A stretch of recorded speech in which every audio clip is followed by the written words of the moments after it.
가을 하늘이 유난히 높은 기분 좋은 날입니다. 갑자기 기다리는 동안에 노랫말 가사가 하나 떠올랐습니다. 여러분들도 요즘에 입가에 읊조리시는 선생님들도 많이 계실 텐데 한번 짧게 한번 읽어드리겠습니다. 눈을 뜨기 힘든 가을보다 높은 저 하늘이 기분 좋아. 휴일 아침이면 나를 깨운 전화. 오늘은 어디서 뭘 할까? 창밖에 앉은 바람 한 점에도 사랑은 가득한 걸. 널 만난 세상 더는 소원 없어. 바람은 죄가 될 테니까. 스마트한 세상 덕분에 행복하게 학교에서 생활하고 있는 천일중학교 수석교사 이용배입니다. 10월의 어느 멋진 날에 여러분을 뵙게 돼서 반갑습니다. 저는 그 스마트폰을 활용한 중학교 과학 수업 사례 간단하게 말씀을 드리고자 합니다. 이제 교재에 나와 있긴 합니다만서도 이제 한차시분을 가지고 사례를 말씀을 드리겠습니다. 수업의 목적은 이제 어플리케이션이 굉장히 많이 이제 나와 있는데요. 그 중에 이제 과학 수업에 어떤 앱을 활용하는 게 좋을까? 우리 과학 교사들 또 스마트를 고민하고 계신 스마트 러닝을 고민하고 계신 선생님들의 같은 생각일 텐데요. 저도 각 단원별로 어떤 어플이 우리 학생들의 수업의 효과를 많이 줄 수 있을까?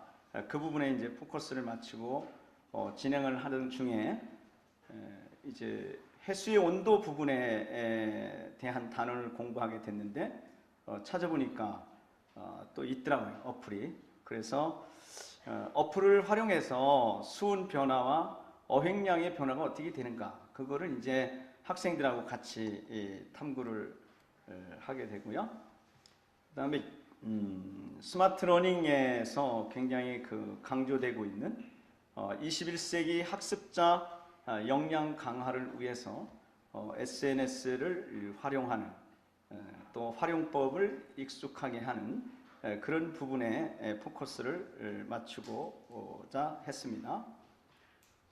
최근에 이제 평가 도구, 평가 방법 개선 이쪽에 관심들이 많이 있는데 저희도 이제 이러한 평가 도구를 활용해서 좀 더 평가 방법을 좀 개선하고자 하는 그러한 목적을 두고 스마트 수업을 진행을 했습니다.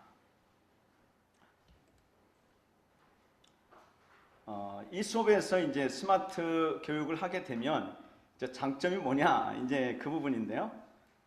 좀 전에도 말씀드렸지만은 이제 우리 학생들이 살아갈 21세기 그 부분에서는 협업이 굉장히 강조되는 세상이기 때문에 저도 이 협업 능력 강화를 위해서 학생들과 이 수업을 진행을 했는데, 진행하는 과정 속에서 학생들이 협업을 통해서 어떤 산출물을 도출해내는 것을 보고 이 수업이 그래도 나름대로 의미가 있다, 이렇게 생각을 했습니다. 이것은 학생들이 이제 그 수온 변화와 관련된 어플을 가지고 데이터를 학생들이 이제 탐구하는 그런 수업이 되겠습니다. 그래서 각자가 맡은 부분을 이제 어플을 탐구해서 하나의 산출물을 만들어내는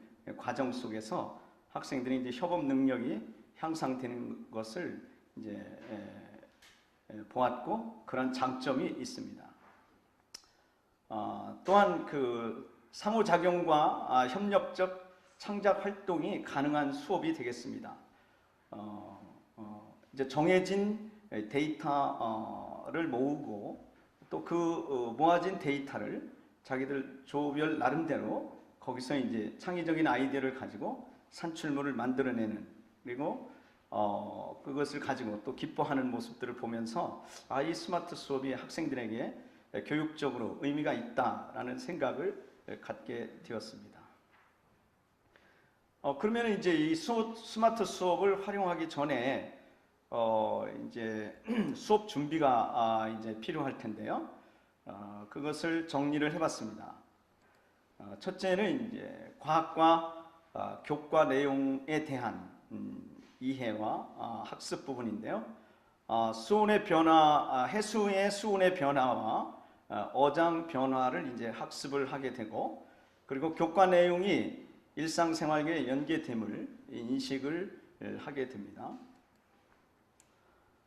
학생들은 협동학습과 협업활동에 대한 인식을 갖게 되는데요. 21세기 학습자 역량, 협력적 활동을 강조를 해둡니다.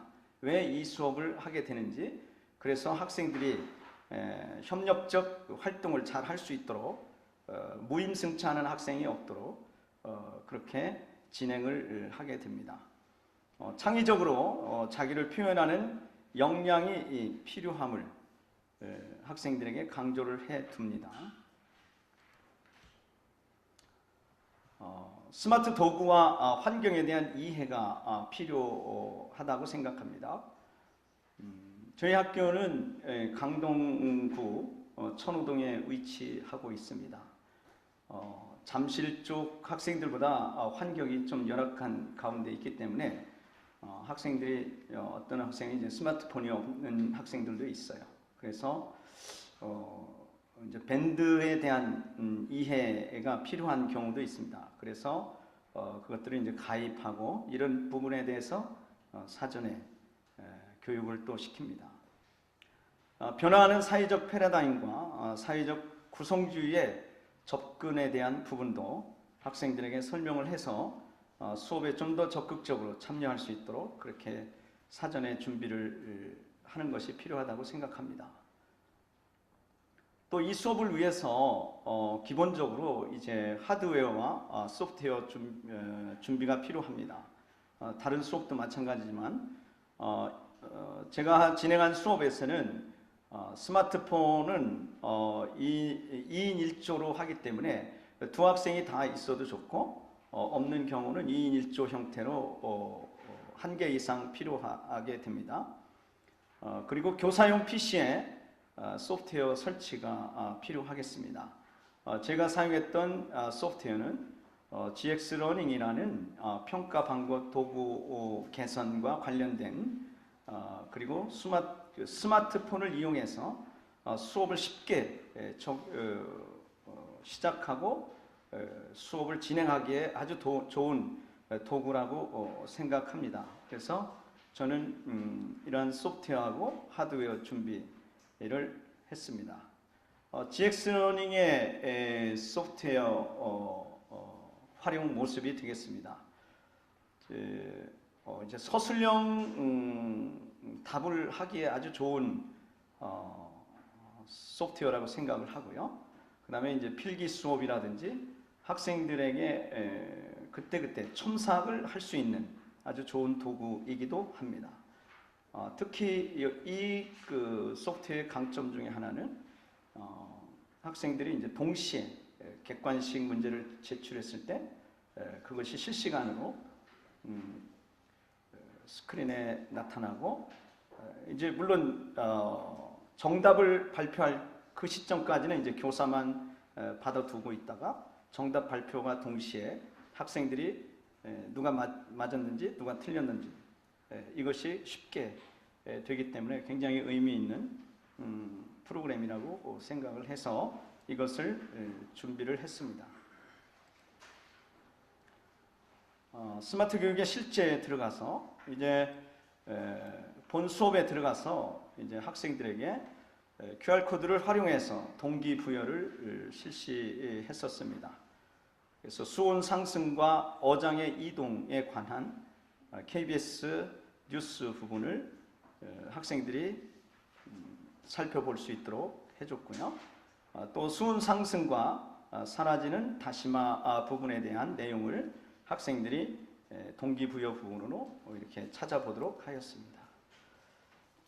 평가도구 앱을 활용한 학습평가, 정답자 확인 및 분포 확인 가능한 상태가 되겠습니다. 해수온 상승 시뮬레이터가 여기에 나타나고 있습니다. 학생들의 변화는 아시는 것처럼 수업에 적극적으로 참여를 하고 과학과에 대한 흥미가 향상되는 것을 보았고요. 자기 주도적인 학습 능력이 향상됨을 알게 되었습니다.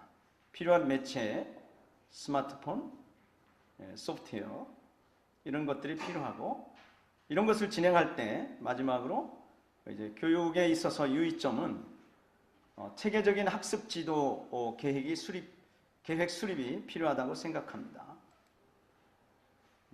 모든별 학생 수의 감소와 모든별 과제 해결 시간의 축소로 인해서 좀 더 타이트하게 수업을 진행해야 되지 않나 그런 생각이 듭니다. 이런 것을 진행하려다 보니까 학생들에게 정보통신 윤리 교육이 필요함을 알게 되었습니다. 그래서 저희는 특별히